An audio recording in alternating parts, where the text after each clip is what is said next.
पैगाम में सिंध न्यूज़ में खबरों जो सिलसिलो जारी है। खबर शामिल कंदासीं वगण का अब्दुल सत्तार मुगेरी की रिपोर्ट मूजिब वगण शहर के वगण मौला में जमायत अहले सुन्नत तरफा पीर शमसुद्दीन सोहू और डॉक्टर अब्दुल गफूर तारिक वगण की अगवानी में दीनी मदरसे शम्स उलूम हमदिया के इफ्तिताह तकरीब के उनवान तहत एक अजीम आलीशान जलसो मुनक़द किया वियो। उन मौके ते दीनी मदरसे के शम्स उलूम हमदिया के इफ्तिताह अल हुसैनी जमायत के रूहानी पेशे पीर सैयद गुलाम हुसैन शाह बुखारी अल मारूफ कंबर वारे साईं जन करण फरमाई। जलसे के आलिमन हजरत आलिम मुफ्ती जमीर अहमद सिकंदरी आलिम मोहम्मद जान आलिम गुलाम शब्बीर सांद हुसैनी ऐं बिन खिताब कंदे चयो त दुनियाई इल्म सां गॾु ॿारनि खे दीनी इल्म भी पढ़ाइण लाज़मी आहे, छो त दुनियाई इल्म माशरे खे सवारींदो आहे ऐं दीनी इल्म दुनिया सां गॾु आखिरत के भी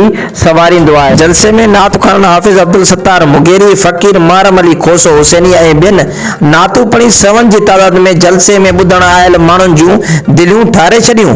आखिर में आलम इस्लाम सां गॾोगॾु पंहिंजे मुल्क पाकिस्तान जे अमन ऐं सलामती लाइ ख़ुसूसी दुआऊं पिण घुरी वयूं।